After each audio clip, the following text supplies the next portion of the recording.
Hi, I'm Jeremy, and I'm going to teach you how to force restore your frozen iPod Touch, just in case the force restart does not work.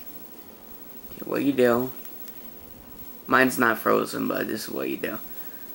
You press this button, and you press this button, like you're about to force restart, and then keep holding it until it shuts off,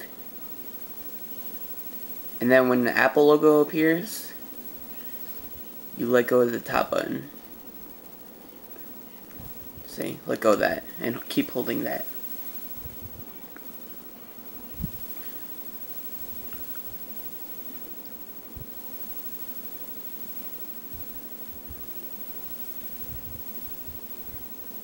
Now, it says plug into iTunes.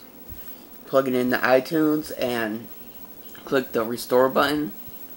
Then you're good to go. And now you have a clean iPod Touch, not jailbroken. Thank you for watching, and please subscribe to my videos. Thank you.